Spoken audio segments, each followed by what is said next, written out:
Friends, welcome to my channel. ఈరోజు లేవగానే ఎందుకో పెద్దమ్మ తల్లి టెంపుల్కి అయితే వెళ్ళాలనిపించింది. సో బయటకు వచ్చి చూస్తే మాత్రం ఫుల్ వర్షం అయితే పడుతుంది. సరే వర్షం పడ్డా సరే కానీ ఈరోజు మనము ఎందుకో రాత్రి అయితే ఒక పెద్దమ్మ తల్లి టెంపుల్కి వెళ్ళాలి అనే ఒక కళలాగా ఒకటి అయితే వచ్చింది. సో అందుకని ఈరోజు పెద్దమ్మ తల్లి టెంపుల్కి వెళ్తున్నా. మధ్యలోనైతే ఫుల్ అయితే వర్షం పడుతూ ఉంది ఈరోజు.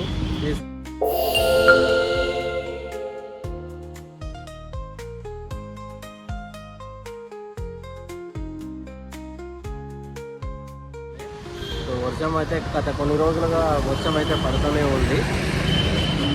సో ప్రజెంట్ అయితే నేను ఆల్రెడీ మాదాపూర్ వరకు వచ్చేసాను అట్లైట్లో. కానీ మాదాపూర్ వచ్చాక మాత్రం వర్షం మాత్రం చాలా దంచి కొడుతూ ఉంది. సో ఇక్కడ నుంచి మళ్ళీ కొంచెం స్లో అయిన తర్వాత బైక్ మీద వెళ్తున్నాం కాబట్టి కొంచెం స్లో అయిన తర్వాత మళ్ళీ కంటిన్యూ చేయాలి. సో ఈరోజు అయితే మన వ్లాగ్ వచ్చేసి శ్రీ పెద్దమ్మ తల్లి టెంపుల్లో ఉంటుంది. మీకు అందరికీ చాలా వరకు తెలిసే ఉంటుంది పెద్దమ్మ తల్లి టెంపుల్ ఎంత పవర్ఫుల్లో. సో దాని గురించి మళ్ళీ మన ఛానల్ ద్వారా మీ అందరికీ నేను ఇన్ఫర్మేషన్ ఇవ్వబోతున్నా. So get ready and keep watching, stay tune.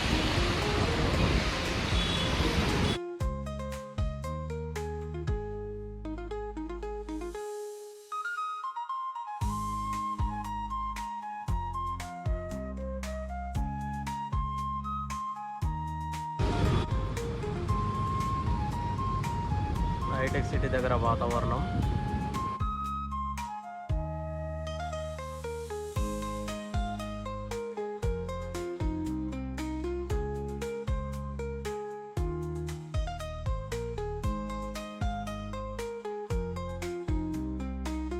So finally temple లోపలికి అయితే వచ్చేసామన్నమాట. సో బయట కానీ ఫుల్ వర్షం పడుతున్నా కానీ మనము మెట్రో ట్రైన్ ఏదైతే ఉందో ఆ ట్రైన్ కింద నుంచి మొత్తం కూడా తడవకుండా రావడం జరిగింది. సో ఎంత గట్టి వర్షం పడుతున్నా నేను గట్టిగా అనుకున్నా కాబట్టి సో టెంపుల్కి అయితే వచ్చేసా. ఫైనల్గా ఒక శ్రీ పెద్దమ్మ తల్లి వారి అనుగ్రహంతో టెంపుల్ లోపలికి వచ్చేసా. సో ఇప్పుడు టెంపుల్ వ్యూస్ మనం క్లియర్గా చూద్దాం. చలో. అండ్ ఇంకోటి ఒక మెయిన్ విషయం చెప్పాల్సింది ఏంటంటే, సో ఏదైతే మన టెంపుల్ ముందు రోడ్లో కన్స్ట్రక్షన్ వర్క్ అయితే లైక్ రోడ్ కన్స్ట్రక్షన్ వర్క్ అయితే నడుస్తూ ఉంది. సో కాబట్టి వర్షం పడ్డప్పుడు చాలా చాలా కేర్ఫుల్గా రావాల్సి ఉంటుంది అనమాట. ఎందుకంటే చాలా మ్యాన్ హోల్స్ ఓపెన్ అయి ఉన్నాయి. ఇప్పటికే ఒక చిన్న యాక్సిడెంట్ మిస్ అయిపోయిందనమాట. సో ఈరోజు వెడ్నెస్డే థర్స్డే ఇలాంటి సిచ్యువేషన్స్ ఉన్నాయంటే ఇంకా ట్యూస్డే కానీ సాటర్డే కానీ ఇక్కడ హ్యూజ్ రష్ ఉంటుంది అనమాట. చాలా వరకు చాలా జనాలు వస్తూ ఉంటారు. సో ఈ సండే కానీ ట్యూస్డే కానీ వచ్చేవాళ్ళు చాలా జాగ్రత్తగా చూసుకొని రండి. వర్షం పడితే ఇంకా బీ సేఫ్, చాలా సేఫ్టీగా రండి. చాలా మ్యాన్హోల్స్ అయితే అక్కడ ఓపెన్ అయి ఉన్నాయి, పొర్లుతూ ఉన్నాయి అన్నమాట. సో ఇది మెయిన్ ఇంపార్టెంట్ విషయం ఇక్కడ మీకు తెలియజేసింది. ఇక టెంపుల్ విషయం అంటారా, ఆటోమేటిక్గా మీకు అన్ని విషయాలు తెలిసే ఉంటుంది. కానీ అయినా కానీ మెయిన్ ఇంపార్టెంట్ విషయాలు అయితే మనము డిస్కస్ చేసుకుందాం. ఓకేనా? రైట్. ఫస్ట్ టైం మన ఛానల్ ఏమైనా చూస్తున్నట్లయితే ప్లీజ్ సబ్స్క్రైబ్ చేయండి, అదేవిధంగా లైక్ చేయండి, కామెంట్ చేయండి. సో ఇవి వచ్చేసి పెద్దమ్మ తల్లి వారికి కొందరు మొక్కుకుంటారు కదా, యాటను కోస్తామని చెప్పేసి మొక్కుకున్న వాళ్ళు. సో ఇక్కడ మంగళవారం ఆదివారం అయితే ఎక్కువ ఇవన్నీ కూడా బుకింగ్ అయిపోతాయి. అన్నీ కూడా హాల్స్ ముందు రోజే బుకింగ్ చేసుకోవాల్సి ఉంటుంది. సో ఈరోజు మనం వచ్చింది అయితే థర్స్డే కాబట్టి సో అంతగా ఎక్కువ అయితే ఏం లేదు. ఓన్లీ ఒక 2-3 దానిలో అయితే కవర్ చేస్తూ ఉన్నారు. సో చాలామంది సెలబ్రిటీస్ కూడా ఇక్కడే వచ్చి యాటను కోసుకొని అమ్మవారి తల్లికి అయితే సమర్పిస్తూ ఉంటారు అన్నమాట.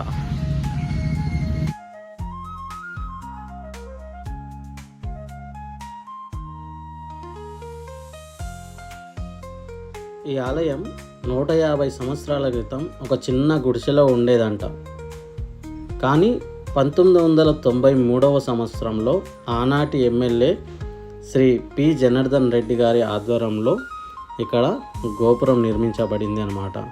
సో ఆలయం ఆధునిక రూపం చాలా ఎంతో ఆకర్షణీయంగా ఇక్కడ మీకు కనిపిస్తున్నారు చూడండి. ఆయనే శ్రీ పి జనార్దన్ రెడ్డి గారు, అప్పటి ఎమ్మెల్యే గారు అన్నమాట. సో ఇది గుడి బయటే కొబ్బరికాయ కొట్టు స్థలము. గోరక్ష, ఇక్కడ గోవులు కూడా ఉన్నాయన్నమాట. చిన్న గోశాల లాగా మనకి వాటికి ఫ్యాన్తో కూడా మంచిగా అమర్చారు. నైస్, వర్షం పడ్డా కూడా తడవకుండా.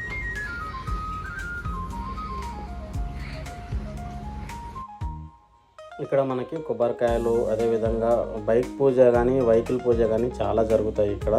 సో వాటికి సంబంధించిన ఐటమ్స్ అయితే అక్కడ మనకి దొరుకుతాయి. ఇప్పుడు మనం లోపలికి అయితే ఎంట్రీ అవుతున్నాము. సో ఎక్కువ ఈరోజు థర్స్డే కాబట్టి ఎవరు కూడా ఎక్కువ జనాలు అయితే మనకి ఇక్కడ కనిపించడం లేదు.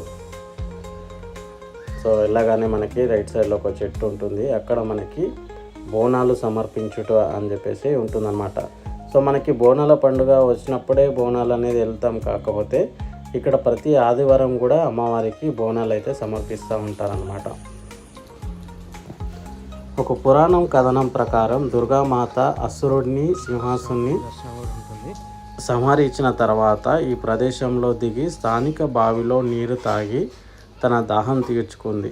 ఆ తర్వాత ఒక గర్రెల కాపరి ఈ ప్రదేశంలో దేవత విగ్రహాన్ని కనుగొన్నాడు. దాని చుట్టూ ఈ ఆలయం నిర్మించబడింది. ఆలయం ద్రవిడ శైలి మరియు ఆధునిక నిర్మాణ శైలిలు సమానంగా ఉంది. 4 గోపురాలు ద్రవిడ శైలిలో నిర్మించబడ్డాయి. ప్రధాన గర్భగుడిలో పెద్దమ్మ తల్లి సింహంపై ఆశీస్సులైన లక్ష్మీ రూపంలో దర్శనమిస్తుంది. ఆలయ సముదాయంలో లక్ష్మీ, గణపతి, సరస్వతి మరియు నాగదేవత ఆలయాలు కూడా మనకి దర్శనమిస్తాయి. ఇక్కడ మీ అందరికీ తెలిసి ఉంటుంది, ఈ రూపాయి కాయన్ని నిల్చోబెట్టినట్లయితే మన కోరిక నెరవేరుతుంది అన్నట్లు ఇక్కడ భక్తులు అయితే నమ్ముతారు. సో ఇక్కడ మనం లోపలికి వెళ్తే మనకి విగ్రహాన్ని అయితే ఫోటో కానీ వీడియో కానీ తీయనియరు. సో ఇది గర్భగుడి యొక్క గోపురం. పులిహోర 20, లడ్డు 20, వడ 20. ఇక్కడ పులిహోర మరియు కంకణం చాలా ఫేమస్.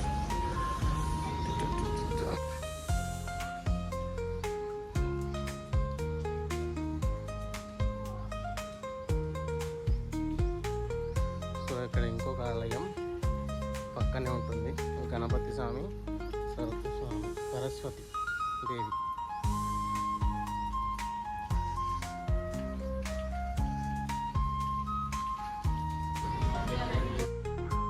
సో ఇది గుడి వెనుకలి భాగం. ఎంతో ప్రశాంతమైన వాతావరణంతో మనకి ఇక్కడ కనిపిస్తూ ఉంది.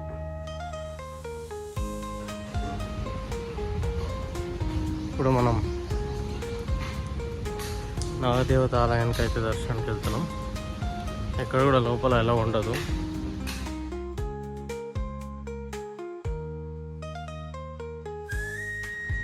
సో ఫైనల్లీ అన్ని టెంపుల్స్, అన్ని దేవుళ్ళ దర్శనం అయితే కంప్లీట్ అయిపోయింది. ఇప్పుడు మనము ఇక నెక్స్ట్ మనకు ఉండేది ప్రసాదమే కదా. సో ఇక్కడైతే ఫేమస్ అని చెప్పినా కదా ఆల్రెడీ, పులిహోర, అదేవిధంగా మనకి కంకణం కూడా కావాలి. ఆ 2 కూడా తీసుకున్నాం ఇప్పుడు.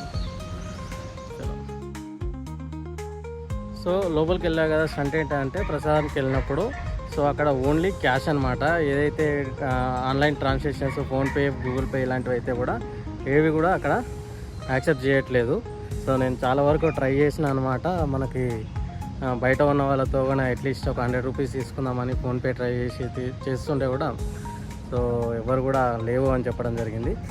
సో ఇక అనుకోవచ్చు, అదృష్టం లేదనుకోవచ్చు మనకి దేవుడి ప్రసాదం తినడానికి. సో ఇలాంటి మంచి ఎన్నో వీడియోస్తో మీ ముందుకు రావాలనుకుంటున్నాను. సో వస్తాను. మీ అందరి సపోర్ట్ నాకు ఇలాగే ఉండాలని కోరుకుంటున్నా. So thank you very much. Have good day. Signing off.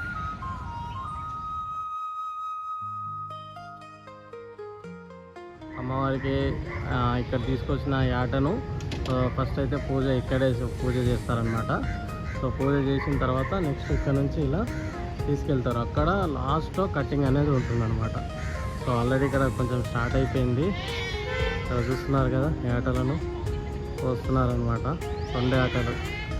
So అట్లా ఎవరైతే ఇక్కడికి వచ్చిన తర్వాత అమ్మవారికి ముడుపు